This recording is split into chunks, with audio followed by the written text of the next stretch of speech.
ओम शांति। आज बाबा के 8 अगस्त के महावाक्य हैं। बाबा ने कहा, मीठे बच्चे, बाप, टीचर और सतगुरु ये 3 अक्षर याद करो तो अनेक शिफ्तें यानी विशेषताएं आ जाएंगी।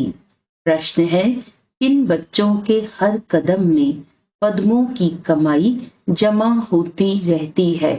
उत्तर है, जो अपना हर कदम सर्विस में बढ़ाते रहते हैं वही पद्मों की कमाई जमा करते हैं। अगर बाबा की सर्विस में कदम नहीं उठाएंगे तो पदम कैसे पाएंगे? सर्विस ही कदम में पदम देती है, इसी से पद्मा पदम पति बनते हो।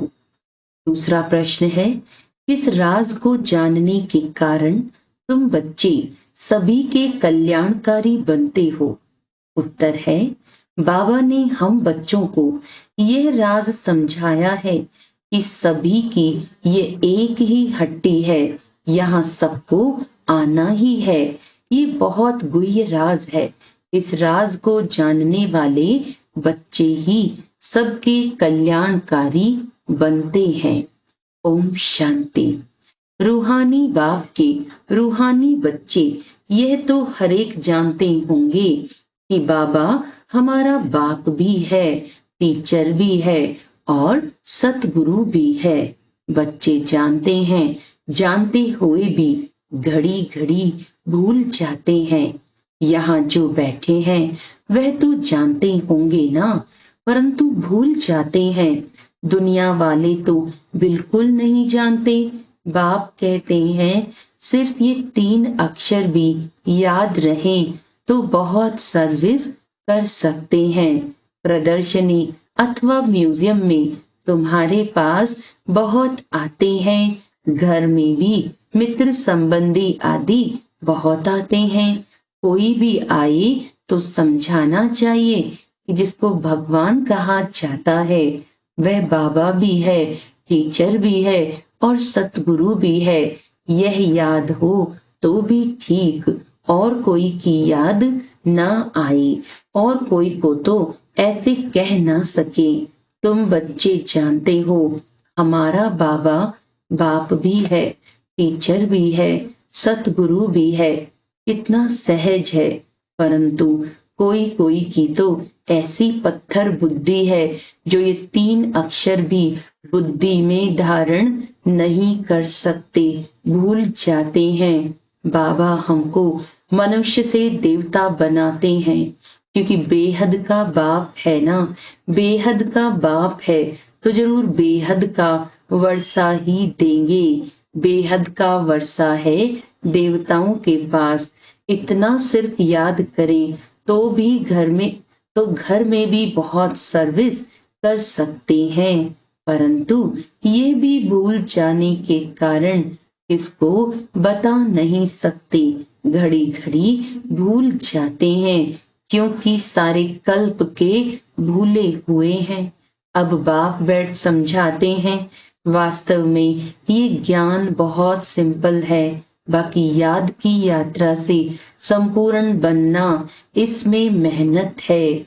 बाबा हमारा बाप भी है, शिक्षा भी देते हैं, वर्षा भी देते हैं, पवित्र भी बनाते हैं, क्योंकि पतित पावन बाप है। सिर्फ कहते हैं कि सबको यही कहो कि मुझे याद करो। बाबा की सर्विस में जरा भी कदम नहीं उठा तो वह फिर पदम कैसे पाएंगे?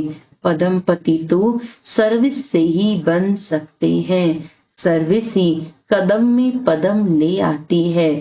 सर्विस के लिए बच्चे कहां कहां से भागते रहते हैं, कितने कदम उठाए जाते हैं, पदम तो उन्हों को मिलेगा ना। ये भी बुद्धि कहती है, पहले शूद्र को ब्राह्मण बनाना पड़े। ब्राह्मण ही नहीं बनाएंगे तो क्या बनेंगे? सर्विस तो चाहिए ना। बच्चों को सर्विस का समाचार भी इसीलिए सुनाया जाता है कि टेम्पटेशन हो। सर्विस से ही पदम मिले हैं। सिर्फ एक बात ही सुनाओ जो दुनिया में और कोई नहीं जानते।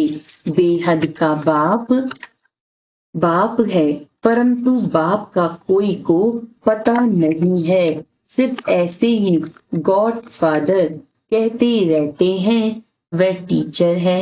ये तो कोई की बुद्धि में नहीं होगा। स्टूडेंट की बुद्धि में हमेशा टीचर याद रहता है। जो पूरी रीति नहीं पढ़ते हैं उनको अनपढ़ा कहा जाता है।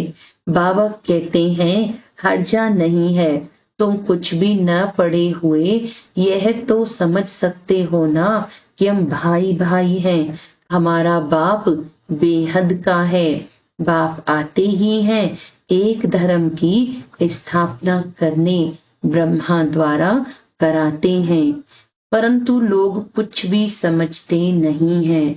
ईश्वर अगर कभी न आया हुआ होता तो उनको बुलाते ही क्यों कि हे लिबरेटर आओ, हे पतित पावन आओ। जबकि पतित पावन को याद करते हैं फिर शास्त्र क्यों पढ़ते, तीर्थों पर क्यों जाते, वहां बैठा है क्या कोई जानते ही नहीं। जबकि पतित पावन ईश्वर है तो गंगा स्नान आदि से कोई पावन हो कैसे सकते, स्वर्ग में कोई जा कैसे सकते। जन्म तो यहाँ ही लेना है। नई दुनिया और पुरानी दुनिया में फर्क तो है ना। इसको सतयुग थोड़ी ही कहेंगे, अब तो कलयुग है ना। मनुष्यों की तो बिल्कुल पत्थर बुद्धि है। जहाँ थोड़ा सुख देखते हैं तो स्वर्ग समझ लेते हैं। भगवान बाप है तो बाप से जरूर कुछ मिलना चाहिए।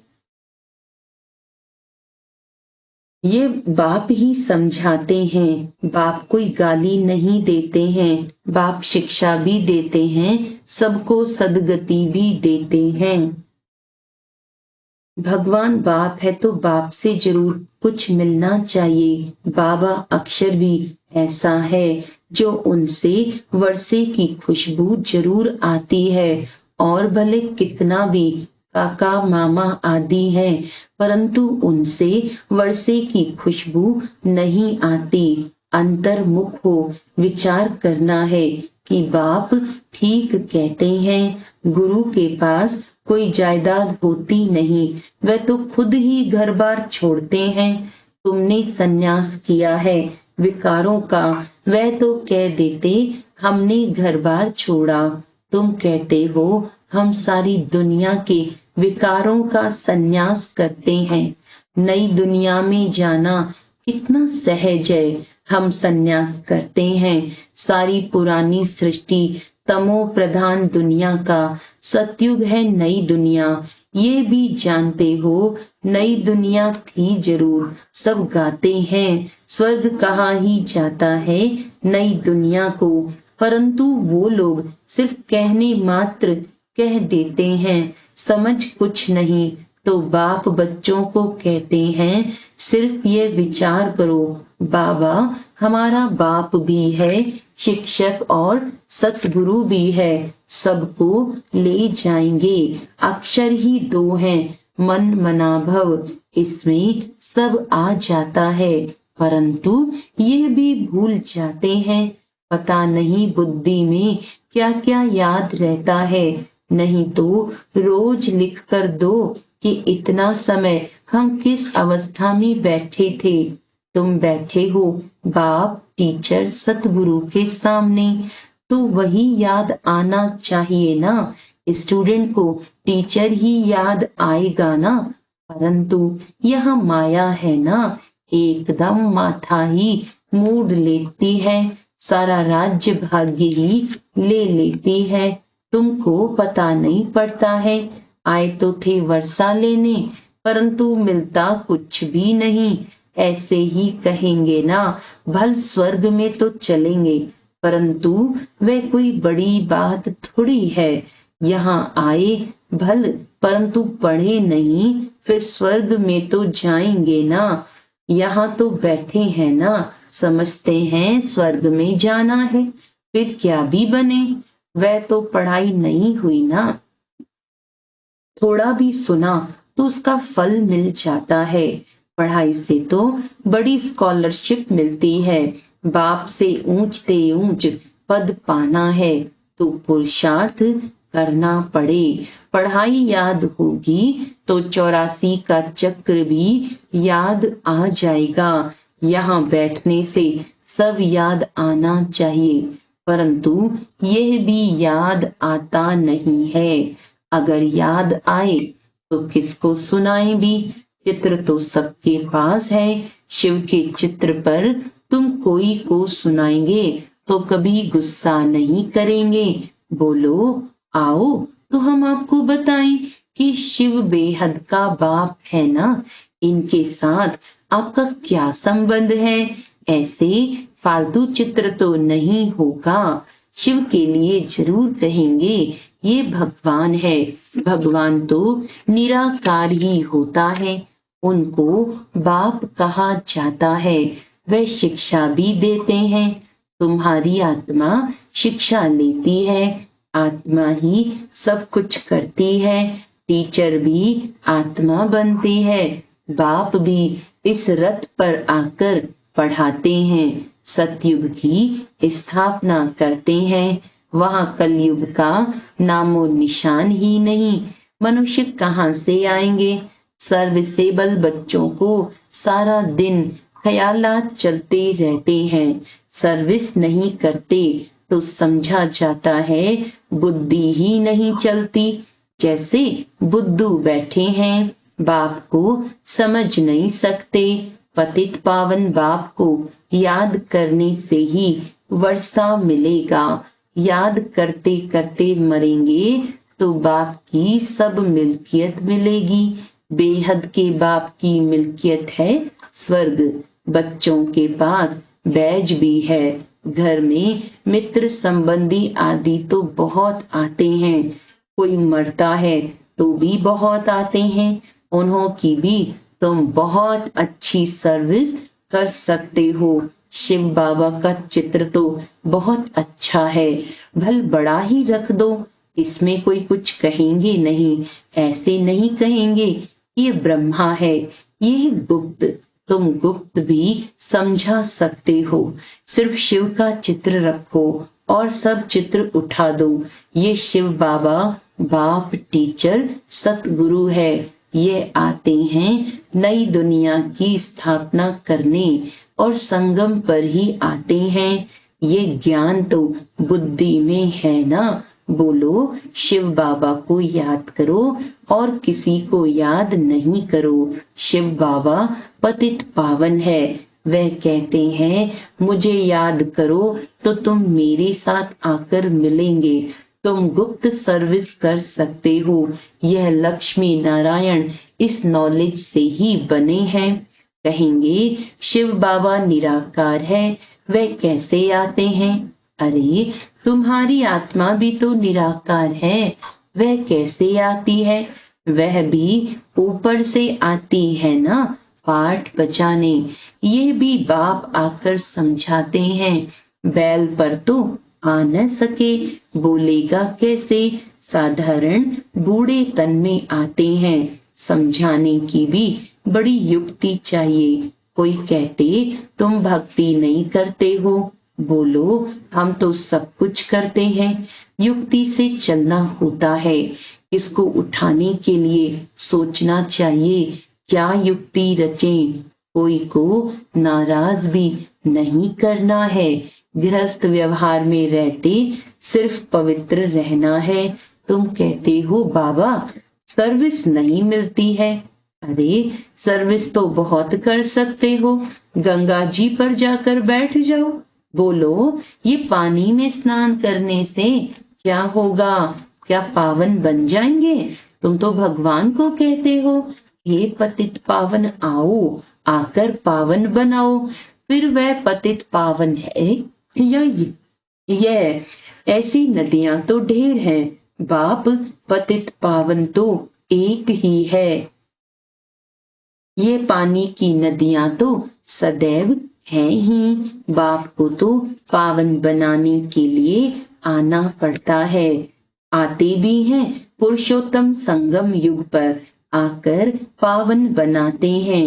वहाँ कोई पतित होता नहीं, नाम ही है स्वर्ग। नई दुनिया अभी तो है पुरानी दुनिया, इस संगम युग का तुमको ही पता है और कोई समझ ना सके। बाप तो अनेक प्रकार की सर्विस की युक्तियां समझाते हैं। बुद्धू भी न बनो, कहते हैं अमरनाथ पर भी कबूतर होते हैं, पिजन पैगाम पहुंचाते हैं। ऐसे नहीं, परमात्मा का पैगाम ऊपर से कबूतर लाएंगे, यह भी सिखलाते हैं। उनके पाँव में लिखकर बांध देंगे तो ले जाएगा। उनको सहज रीति दाना मिलता है तो और कहाँ भटकने की दरकार नहीं। तुमको भी यहाँ दाना मिलता है। तुम्हारी बुद्धि में है विश्व की बादशाही जो यहाँ से मिलती है। वह फिर समझते हैं दाना यहाँ मिलता है तो फिर हिर जाते हैं। तुम तो चैतन्य हो, तुमको अविनाशी ज्ञान रत्नों का दाना मिलता है। शास्त्रों में भी है, चिड़ियाओं ने सागर को सुखाया, बहुत कथाएं लिख दी हैं। मनुष्य कहेंगे सत, फिर कहते हैं सागर से देवता निकले, रत्नों की थालियां भरकर ले आए। कहेंगे सत, अब समुद्र से देवता कैसे निकलेंगे? समुद्र में मनुष्य व देवता रहते हैं क्या? कुछ भी समझते नहीं। जन्म जन्मांतर झूठ ही पढ़ते सुनते रहते हैं। इसीलिए कहते हैं झूठी माया झूठी काया झूठा सब संसार। सच्चे और झूठे संसार में इतना रात दिन का फर्क है। झूठ बोलते बोलते इंसॉल्वेंट बन पड़े हैं। तुम कितना युक्ति से समझाते हो, फिर भी कोटों में कोई कोई बुद्धि में बैठता है। ये है बहुत सहज ज्ञान और सहज योग। बाप टीचर सतगुरु को याद करने से उनकी शिफ्तें भी बुद्धि में आ जाएंगी। अपनी जांच करनी चाहिए। हम सब बाबा को याद करते हैं, वह और तरफ बुद्धि जाती है। तुम्हारी बुद्धि को अभी समझ मिलती है। इतनी मीठी मीठी बातें बाप समझाते हैं, युक्तियां बताते हैं। तुम कोई को बैठकर समझाएंगे, फिर तुम्हारे दुश्मन भी नहीं बनेंगे। शिव बाबा ही तुम्हारा बाप टीचर सतगुरु है। उनको याद करो। समझाने की युक्ति रचनी चाहिए। ब्रह्मा के चित्र पर बहुत पीछे पड़ते हैं। शिव का चित्र देख कभी उड़ाएंगे नहीं। अरे ये तो आत्माओं का बाप है ना, तो बाप को याद करो। इनसे बहुतों को फायदा हो सकता है। इनको याद करने से तुम पतित से पावन बन जाएंगे। वह सबका बाप है। एक बाप के सिवाय कोई की याद नहीं आनी चाहिए। और संग तोड़ एक संग जोड़ना है। यह है किसके कल्याण करने की युक्तियां। बाप को याद ही नहीं कर सकेंगे तो पावन कैसे बनेंगे?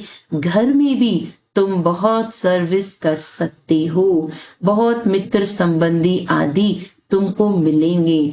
भिन्न भिन्न युक्तियां रचो, बहुतों का कल्याण कर सकते हो। हट्टी तो एक ही है और कोई हट्टी है नहीं, तो जाएंगे कहाँ? अच्छा, मीठे मीठे सिकिलदे बच्चों प्रति माता पिता बाप दादा का याद प्यार और गुड मॉर्निंग। रूहानी बाप की रूहानी बच्चों को नमस्ते। हम रूहानी बच्चों की रूहानी बाप दादा को याद प्यार गुड मॉर्निंग। नमस्ते नमस्ते नमस्ते जी।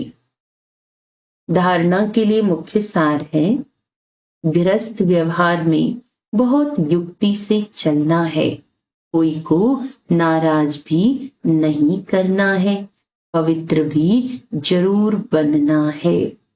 एक बाप से अविनाशी ज्ञान रत्नों का दाना ले। अपनी बुद्धि रूपी झोली भरपूर रखनी है। बुद्धि को भटकाना नहीं है। पैगंबर बन सबको बाप का पैगाम देना है। वरदान है, बेहद की वैराग्य वृत्ति द्वारा सर्व लगावों से मुक्त रहने वाले सच्चे राज ऋषि भव। राज ऋषि अर्थात एक तरफ राज्य, दूसरी तरफ ऋषि अर्थात बेहद के वैरागी। अगर कहाँ भी, चाहे अपने में, चाहे व्यक्ति में, चाहे वस्तु में, कहाँ भी लगाव है तो राज ऋषि नहीं। जिसका संकल्प मात्र भी थोड़ा लगाव है तो उसके दो नाव में पांव हुए, फिर न यहाँ के रहेंगे न वहां के रहेंगे। इसीलिए राज ऋषि बनो, बेहद के वैरागी बनो, अर्थात एक बाप दूसरा न कोई, ये पाठ पक्का करो। स्लोगन है, क्रोध अग्नि रूप है।